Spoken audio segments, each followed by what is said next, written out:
drums them all. Thank you. Oh, you can play.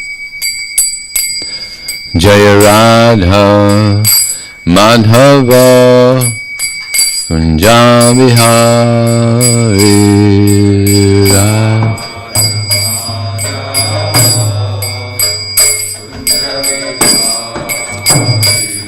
Jaya Radha Madhava Kunja Bihari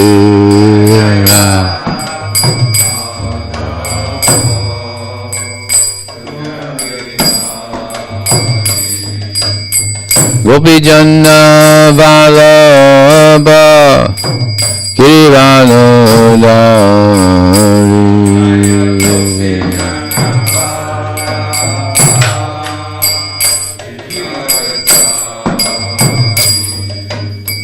Gopi Janna Vallabha Girirvanodari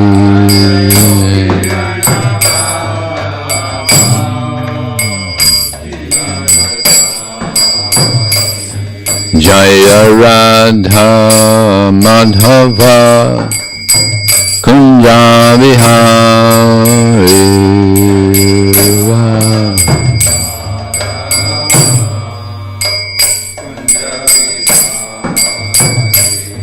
Jaya Radha Madhava Kunja Bihari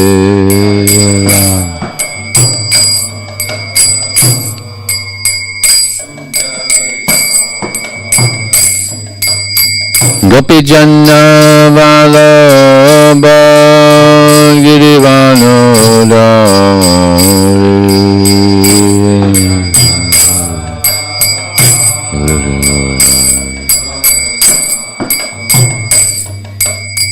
Gopi Janna Vallabha Girirvanodari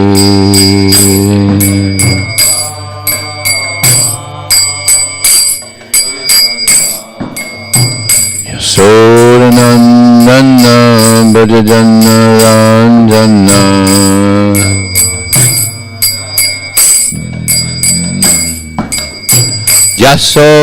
Yasodanandana Bhajajana Ranjana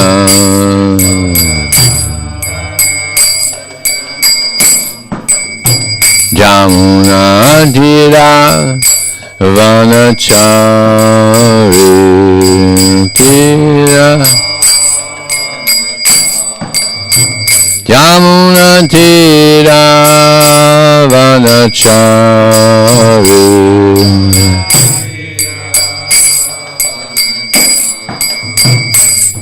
Jaya Radha Madhava Kunja Bihari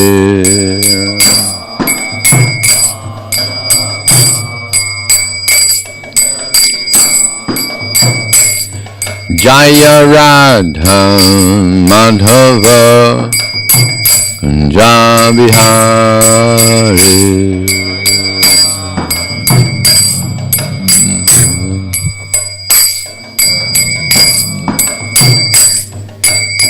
Gopi Janna Vallabha Girirvanodari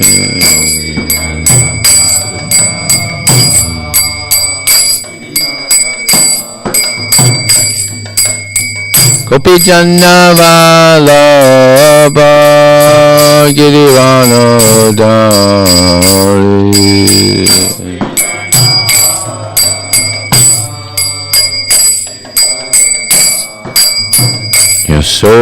Yasodanandana Bhajajana Ranjana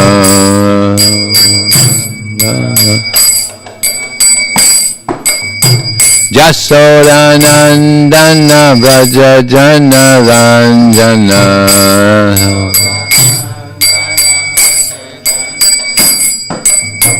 Jamuna Tira Vanachari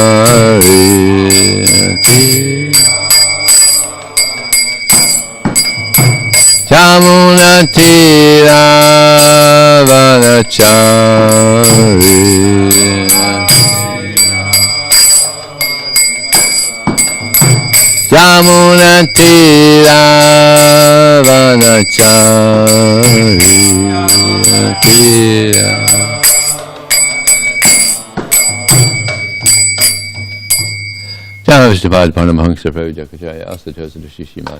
His Divine Grace, Srila A.C. Bhakti Swami, Srila Prabhupada ki, Ananta Gaura Vaishnava ki jai, Namacharya Srila Haridas Thakur ki jai, ISKCON founder Acharya Srila Prabhupada ki jai, Premsi Gaur Shri Krishna Chaitanya Prabhu Nityananda, Shri Advaita Gadadhar, Shri Vasudeva Gaur Bhaktivinoda ki jai, Shri Radha Krishna Gopanya Samakun Radhakun Giri Govardhan ki jai, Shri Vrindavanam ki jai, Shri Maya Punarvidam ki jai, Ganga Maya ki jai, Jamuna Maya ki jai, Tulsi Devi ki jai, Bhakti Devi ki jai, Somaveda Bhaktivinoda ki jai, Transcendental Book Distribution ki jai, Harinam Sankirtan ki jai, Go Premanandi. How glorious some devotees, how glorious some devotees, how glorious some devotees, how glorious Shri Guru and Shri Gauranga.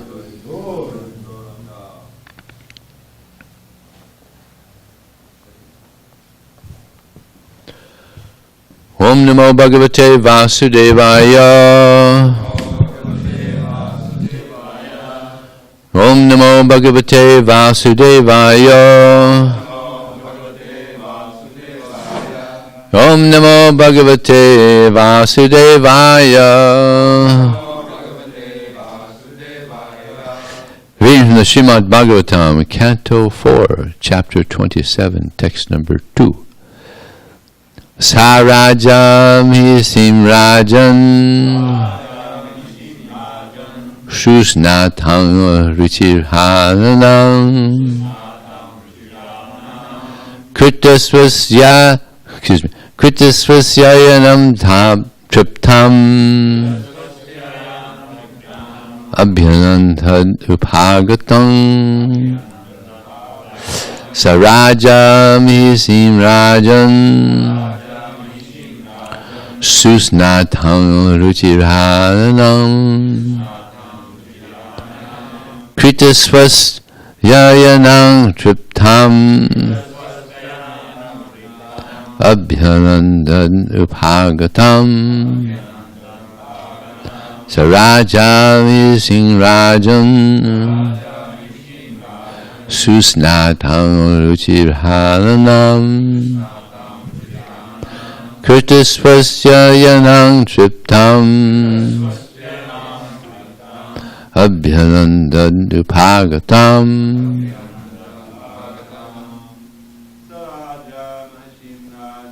Sarajam Susnatam ruchirananam Kritasvasyayanam triptam Abhyanandan upagatam Sarajami Sinrajan Susnatam ruchirananam Kritasvasyayanam triptam Abhyanandan upagatam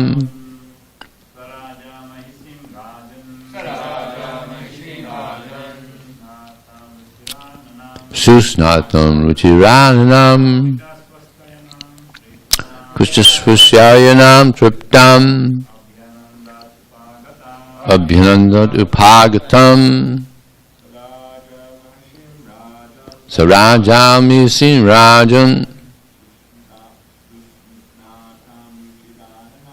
Susnatam ruchirananam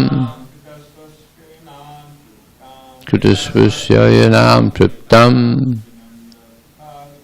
Abhyanandan upagatam Sa, he, Raja, the king, Mahisim, the queen, Rajan, O king, Susnatam, nicely bathed, Ruchiranam, attractive face, Kritasvasyayanam, dressed with auspicious garments and ornaments. Triptam, satisfied. Abhyanandat, he welcomed. Upagatam, approached. The queen took her bath and dressed herself nicely with all auspicious garments and ornaments. After taking food and becoming completely satisfied, she returned to the king. Upon seeing her beautifully decorated, attractive face, the king welcomed her with all devotion. Purport. A woman is generally accustomed to dress herself nicely with fine garments and decorative ornaments. She may even sometimes wear flowers in her hair. Women especially dress themselves up in the evening because the husband comes home in the evening after working hard all day. It is the duty of the wife to dress herself up very nicely so that when her husband returns home, he becomes attracted by her dress and cleanliness and thus becomes satisfied. In other words, the wife is the inspiration of all good intelligence.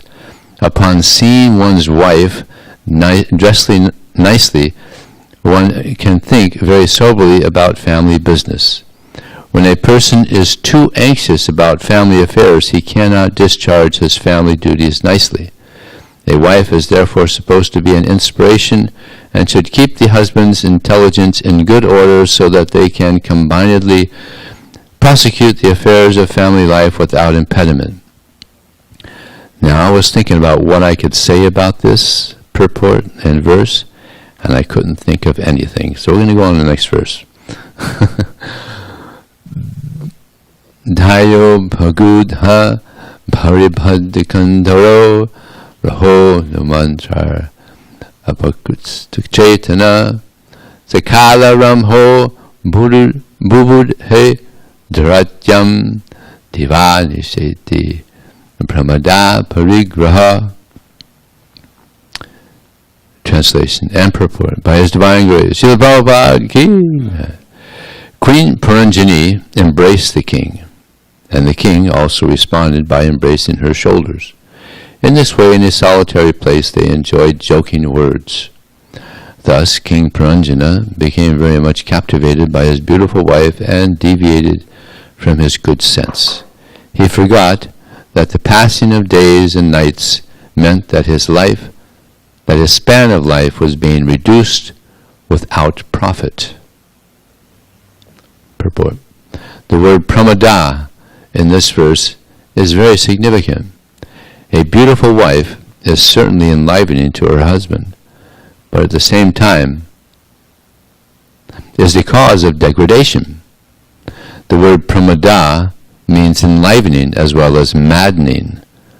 Generally, a householder does not take the passing of days and nights very seriously.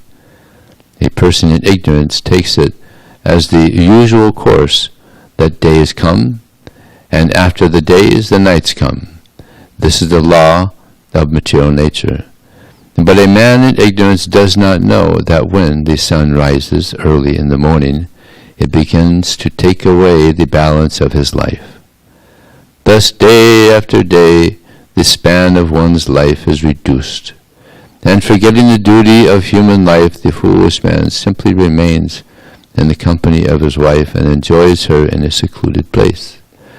Such a condition is called apakrishta chetana, or degraded consciousness. Human consciousness should be used for elevation to Krishna consciousness. But when a person is too much attracted to his wife and family affairs, he does not take Krishna consciousness very seriously. He thus becomes degraded, not knowing that he cannot buy back even a second of his life in return for millions of dollars. The greatest loss in life is passing time without understanding Krishna. Every moment of our lives should be utilized properly, and the proper use of life is to increase devotional service to the Lord. Without devotional service to the Lord, the activities of life become simply a waste of time. Shrama eva hi kevalam. Simply by becoming dutiful, we do not make any profit in life, as confirmed in the Srimad Bhagavatam 128. Dharma shrunusita pungsang visvakshena katasuya notpariyat yarihiritim shrama evahi kevalam. If after performing one's occupational duty very perfectly, one does not make progress in Krishna consciousness, it should be understood that he has simply wasted his time in valueless labor.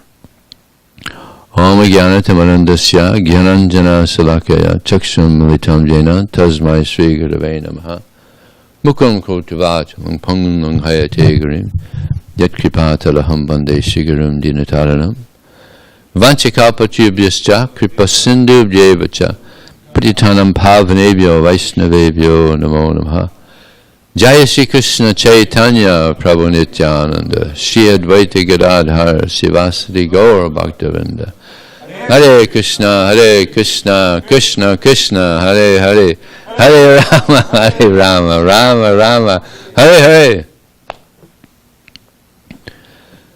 In the purport, Prabhupada mentions that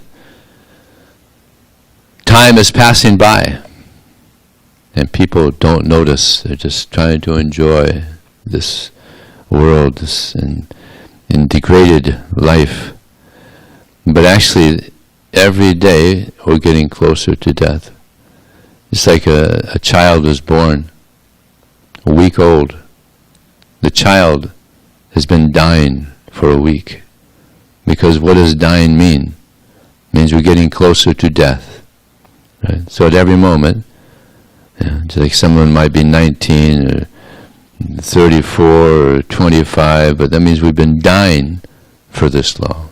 Yeah. Now the question is, will we be ready for that moment, that very important moment, when we leave the body? It's like they just had some tests recently, the disciples, guru-disciple test, yes, recently. So they had the final exam. Yeah. We're going to find out what the results are pretty soon, I think.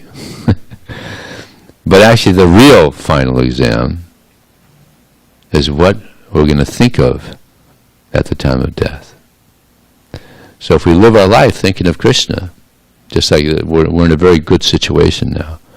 We're having a nice morning program, we're chanting japa. So this gives impetus to think of Krishna throughout the day. It's not that we chant our 16 rounds and now we don't have to think of Krishna anymore. No, that gives impetus to think of Krishna throughout the day. And hopefully this will give impetus to think of Krishna throughout our life. And then when that moment comes, that second comes, Krishna, Hare Krishna. And then we go back home. And then we pass the final exam. So this is the big test. So this human form of life, it's a very valuable form of life. There's so many forms of life, 8,400,000 different species of life. Human form of life, we have an opportunity to take shelter of Krishna, to get purified, and go back to Krishna. So we're very fortunate. And a devotee naturally is not just interested in his own good fortune, but is also interested in helping others become fortunate. And therefore Srila Prabhupada is glorified all over the world because he was concerned about living entities all over the world. There was one lady, she was in one temple when Prabhupada was visiting, and she went to Prabhupada and said, Prabhupada, I had a wonderful dream last night. I dreamt that everyone in the world was chanting Hare Krishna. And Prabhupada said, oh, that's a wonderful dream. And that's my desire. He wanted everybody to chant Hare Krishna. Because that means people are getting purified. So, yeah, we're getting purified by this process. And we should want to help others also get purified.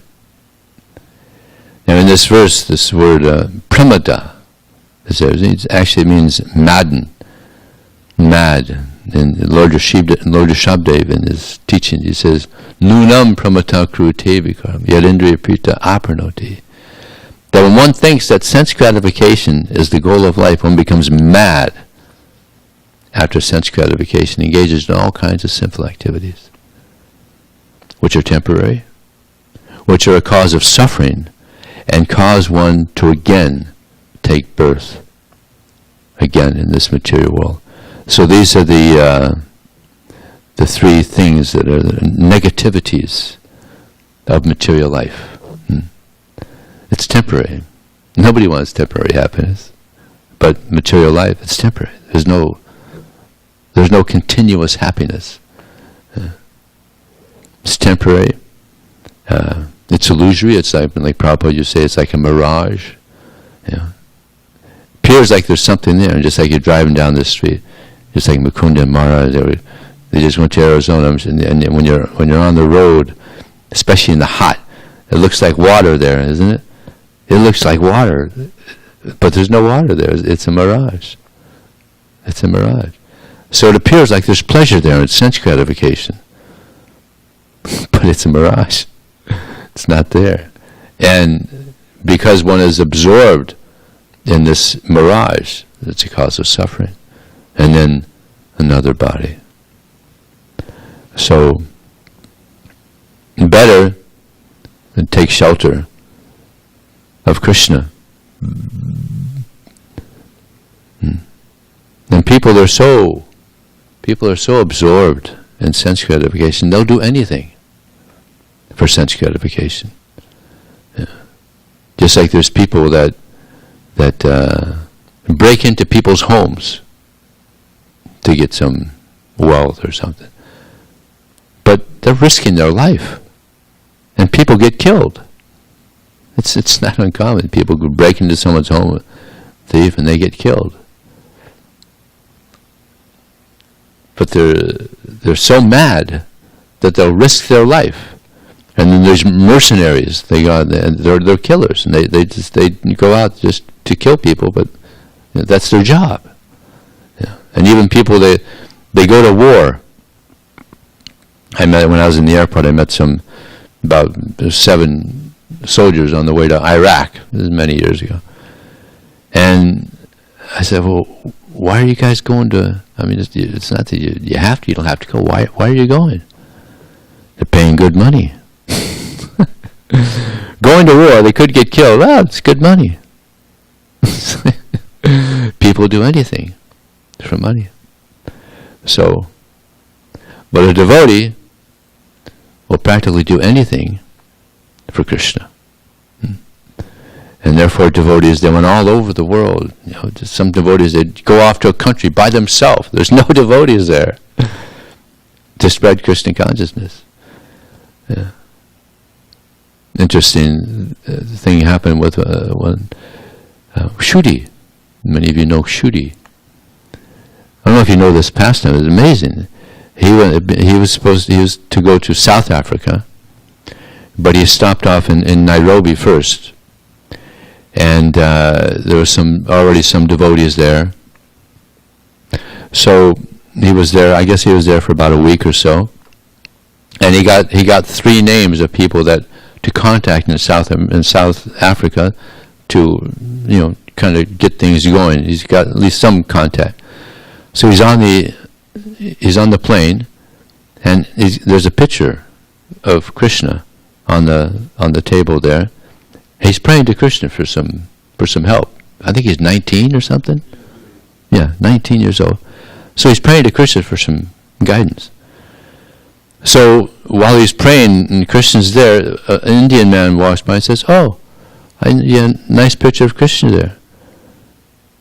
He said, "Oh yeah, I'm a member of ISKCON, and I'm going to South Africa, and I'm going to start preaching there. So I'm praying to Krishna for some guidance." And there was an empty seat there. He said, "Hey, have a seat." So they were talking, and he said, "Oh yeah, I have 3 contacts of people that may be able to help when I get to South Africa.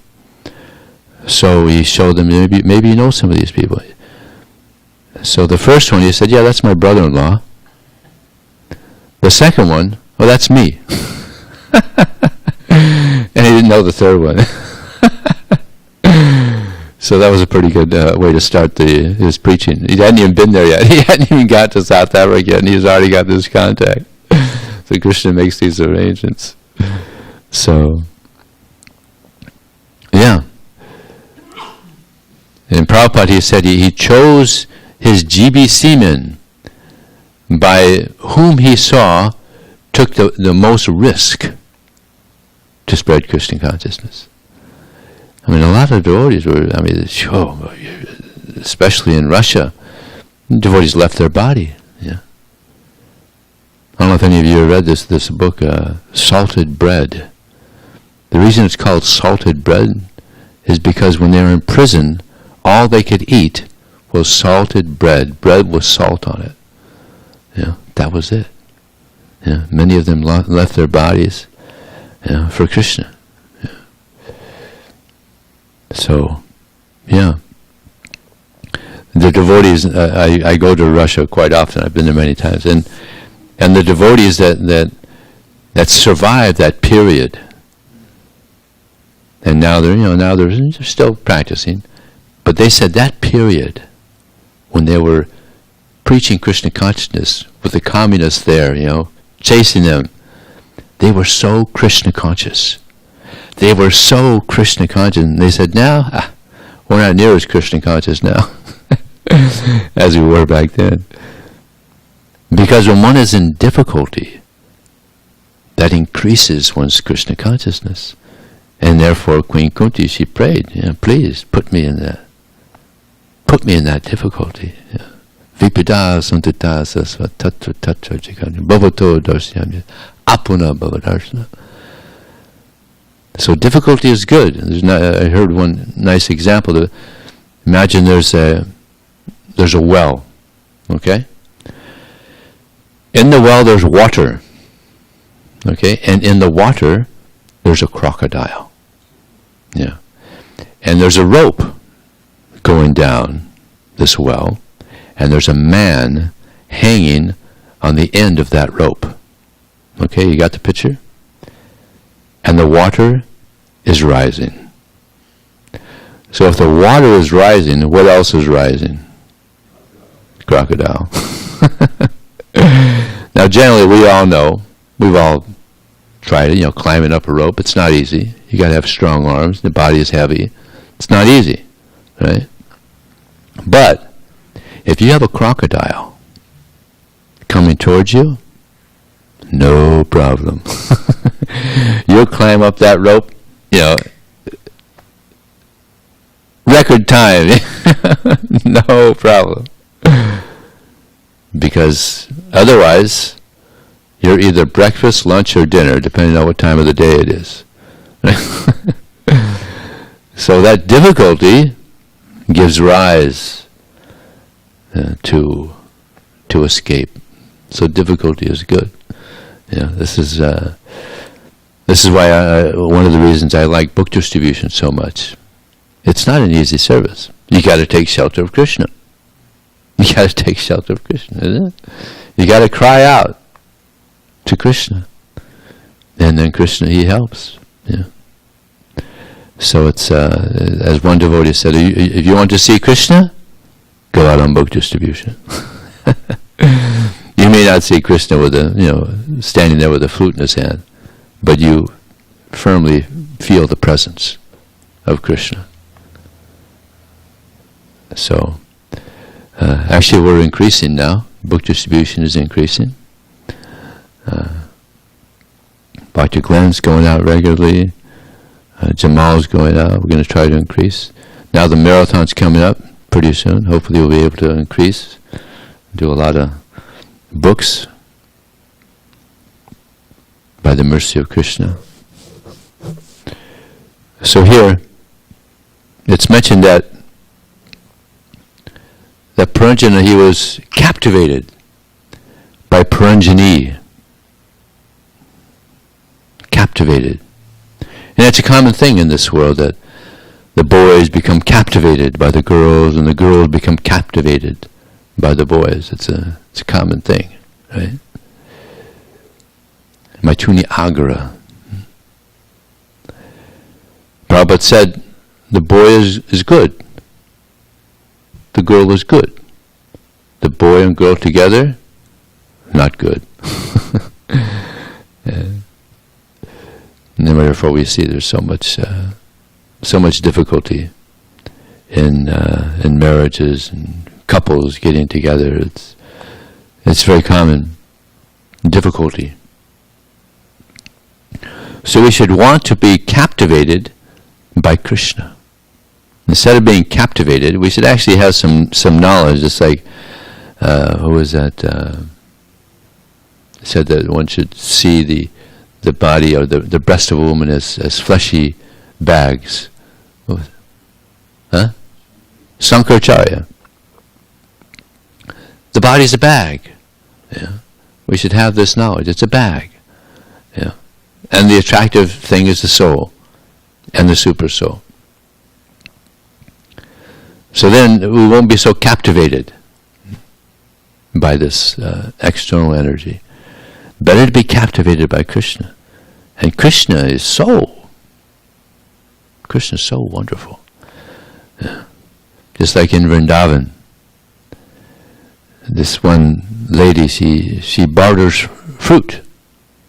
She went to the home of Nanda Maharaj and she's calling out, fruit! We got fruit here! And Krishna, he had seen it, I guess, so he wanted to do some bartering. So he got some rice in his little palm, and he's walking over, and he's got a little baby, by the time he gets there, there's just a few grains left, Yeah, I have some. And she was captivated by the beauty of Krishna. Imagine seeing beautiful baby Krishna right there, right? And he's got probably a few grains left. I have some. Give me some fruits. All right. So she stacked up as many fruits as she could on Krishna's little arms, and she was captivated. And then she turns, and her fruit basket is filled with priceless gems. Yeyatamam papadyante. All of them, as they surrender unto me, I reward them accordingly. So, surprised. Yeah. So, Krishna he's captivating. He's beautiful. When Nanda Maharaj, he was doing this yajna to please Indra. He was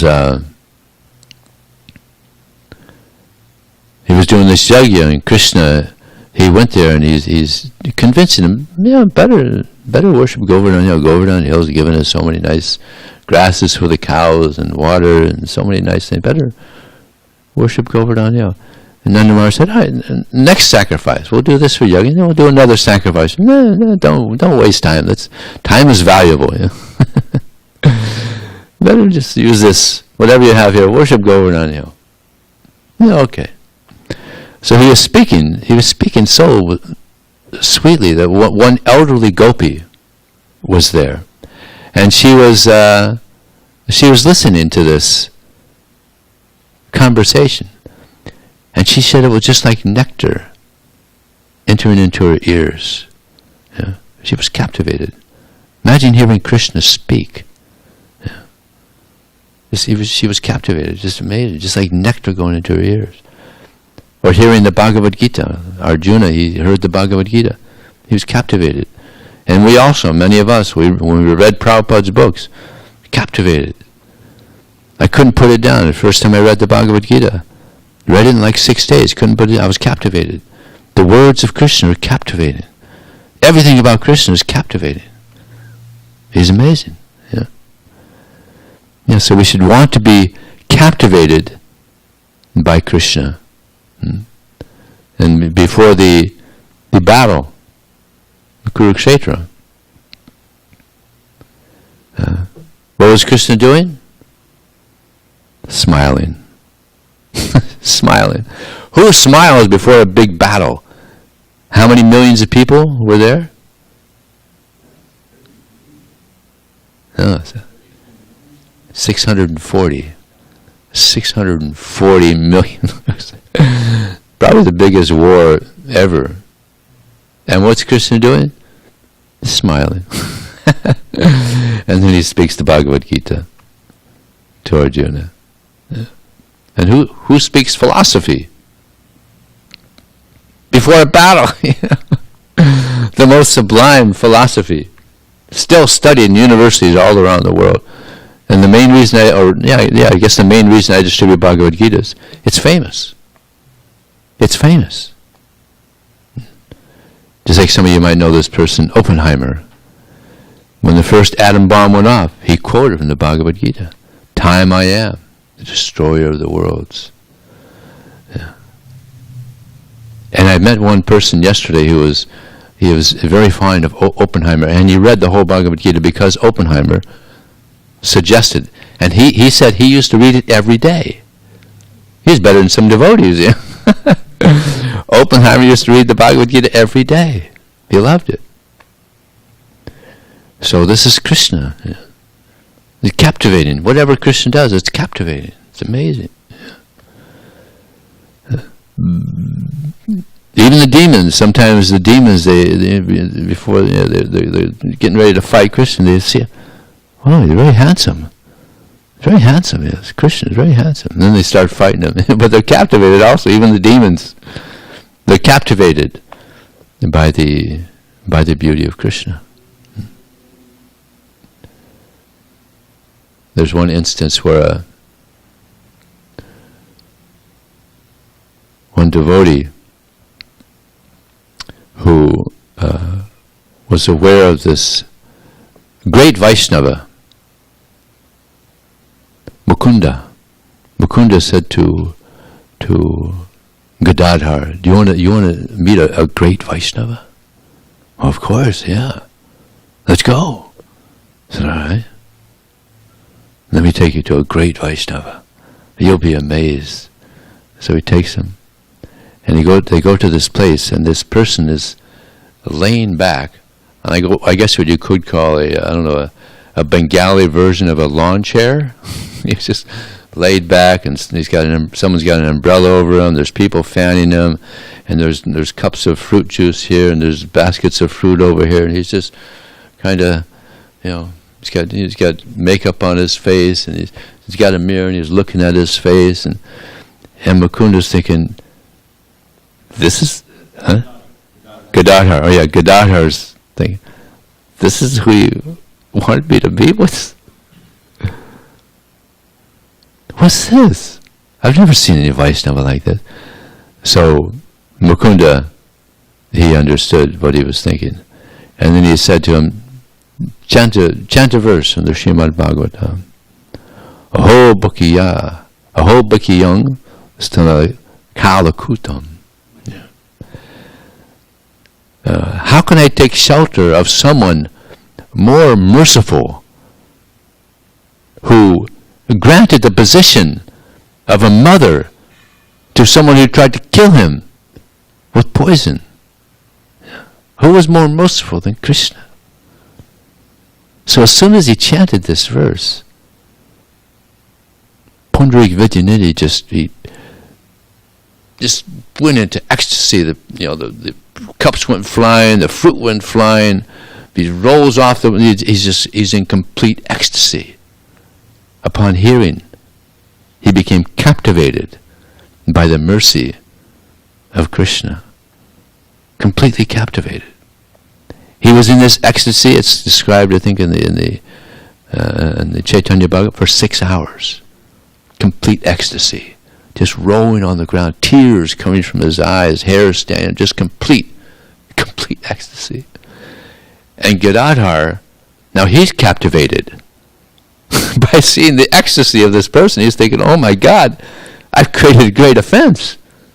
I've committed a great offense to this great Vaishnava." You can't always judge a book by the cover. Boy, what to speak of that situation? He thought he was just a materialist. But who was Pundarik Vidyanidhi? Vrishabhanu. And who was Gadadhar? Radharani. So His father, right there. So here's two examples of being captivated by different aspects of Krishna. So, yeah, this is what we want. We want to become captivated by Krishna.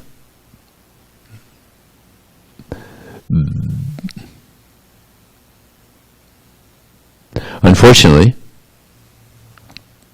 people in this world are captivated by the illusory energy, Maya.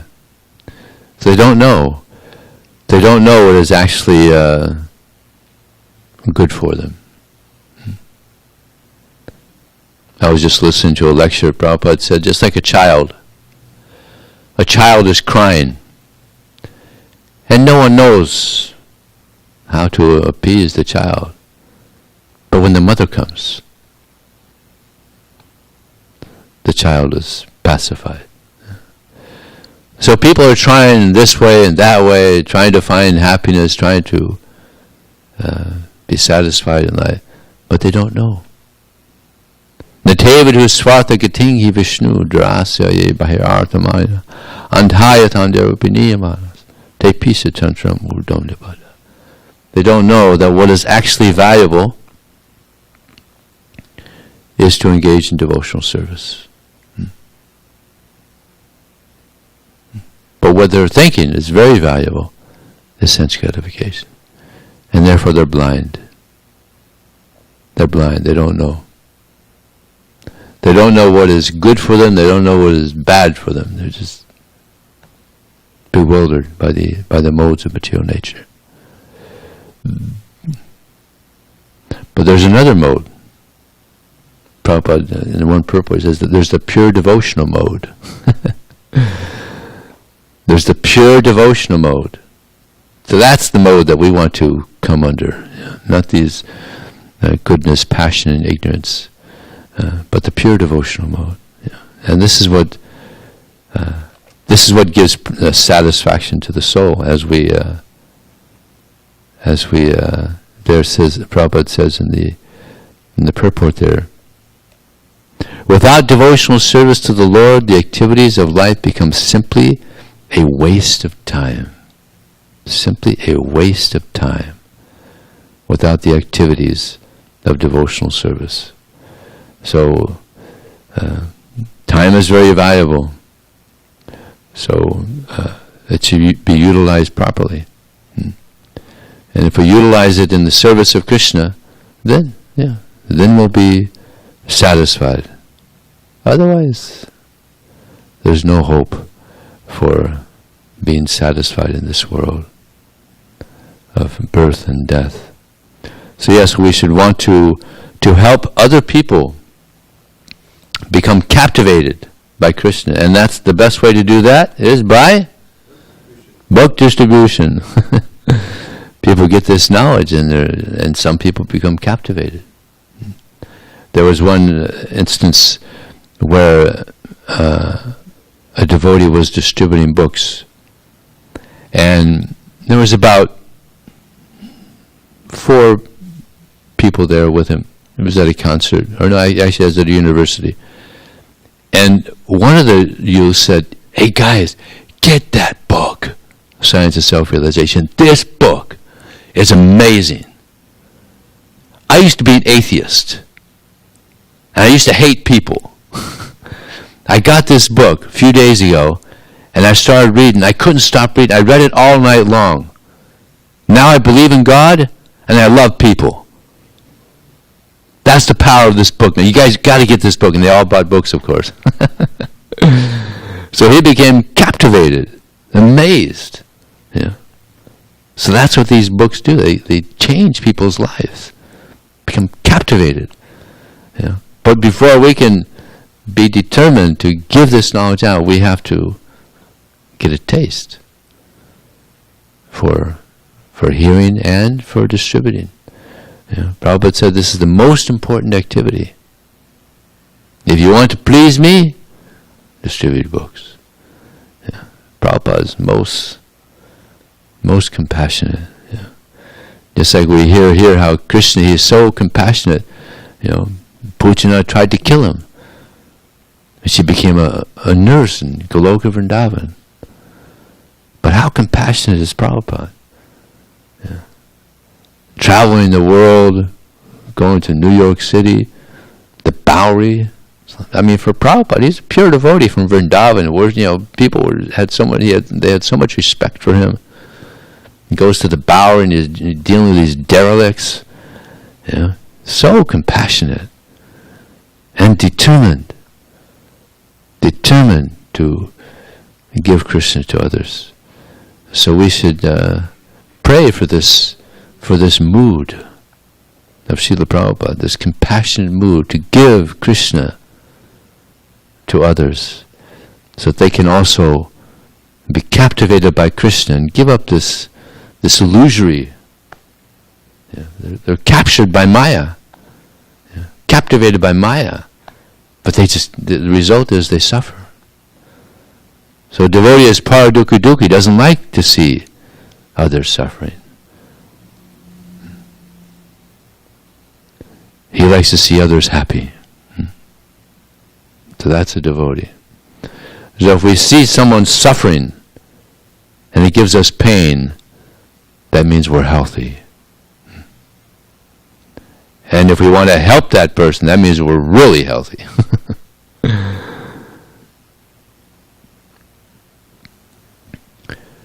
So is there any question or comment? Yes, we have a microphone coming just your way. It'll be there in 3 seconds. Thank you. Hare Krishna. Just a note on the words pramada, which appeared in the next verse that you also read. Yeah. There's three words that are closely related. And you got pramada, pramada, and pramatta. Pramatta appears in that verse by Rishabdev, Nunam pramatta. It means mad. Pramada is madness. Pramada is she who drives you mad. Oh, okay. Yeah. And then pramada. You all remember that, right? Very important, I guess. Thank you.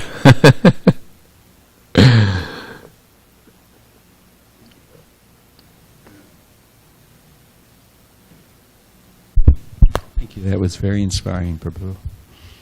You said she became a nurse. It's a little detail, but she became a wet nurse, which means that she can suckle Krishna.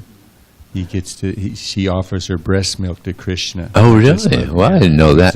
They call her a wet nurse. Wet nurse. Wow. Well, some new information coming out. Yeah, wow. And the other thing is that nice example you gave of a child crying and only the mother can satisfy the child.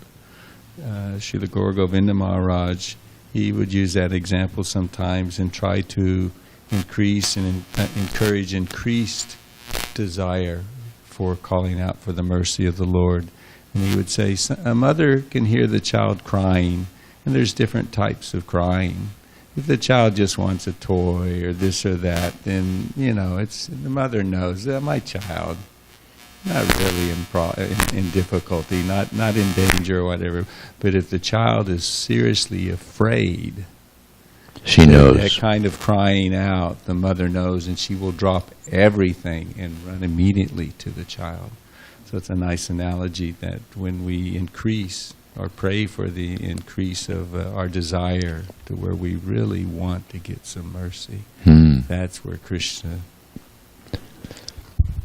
Yeah, Prabhupada said that the love that the mother has for a child is the closest that you'll see with the love that Krishna has for the living entity. And I remember reading when I lived in Texas, there was a child behind a car, and somehow the car got out of gear, and it started rolling back on. It was going to roll onto the child, and the mother happened to be nearby enough to pick the car up. The adrenaline flows. There's so much love for the child. I'm going to pick this car up. Of course, it wasn't a big one, probably, but it was. But yeah, that, and Krishna, he loves everyone. It's amazing. Just like Kamsa also. Kamsa, he tried to kill Krishna in so many ways, more ways than anybody else, right? In Krishna Lila, yeah, he kept on sending all these demons to kill him. But when he was killed, what did he get? Anybody? Yeah, what was the reason?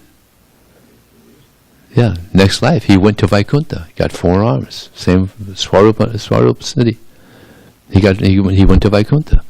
Tried to kill him in so many ways, but he was Krishna conscious. He was Krishna conscious. He was, of course, not. We shouldn't think of Krishna in that way, but he was in fear, and he was just thinking of different ways to kill him. And now for the rest of the story, he got the blessing that he got to appear in Chaitanya Leela as Chandkazi. He was a Chandkazi. Well, we're hearing more new information here. No, really. So there he had the darshan of Nrsingadev and Gauranga Maha. And became a devotee there. Krishna became a great devotee. That's right. And he said, from this day on, my ancestors, they will. What was it? He said they will never disturb the devotees. Yeah. Yeah. Yes, Devita Prabhu. The fruit lady. Okay, here comes some more nectar. Way, until we revised the Krishna book in 1992, was the fruit man. Oh, it was a fruit man. No, they didn't understand what the Prabhupada said, and it was everyone had the image of this. Anyway, but besides that, I read somewhere and I tried to find it, but I couldn't find it. But then the fruit lady, when she went home, and she saw the jewels. She said, "What are these jewels?" She went down, filled it up with fruit, and then went back out, tried to find Krishna again, so she could get that experience again. In other words, to her, the jewels didn't mean anything. Just to see Krishna was much more valuable than these she had was jewels. so sweet that she just disregarded the jewels and wanted to go back and fill up. Yeah, wow, okay, yeah. I was hesitant to mention this because my memory's not crystal clear on the Leela, but I just heard it one time. It was this last visit in Mayapur. But carrying the basket of fruit, she was going home and she had to cross the Jamuna to get home. And it was light, but at the Jamuna, because she was in such ecstasy, she hadn't seen the jewels yet. There were a lot of jewels and it was heavy, but she was in such ecstasy from the reciprocation with Krishna, service to Krishna, pleasing Krishna, that it wasn't until she got to the Jamuna to get on a boat to cross, to go home, that she realized, wow, this is really heavy. And she she pulled the cloth back and it was full of jewels. And she became so disappointed that this is what I get for serving this wonderful child. I don't want these jewels. I want to reciprocate with this child. And her intensity of desire for service was so intense that she gave up her body and immediately got to go to Goloka. Wow. So much nectar in these pastimes. We haven't even heard, I never heard that one either. There's like 3 or 4 things I never heard before in this one class.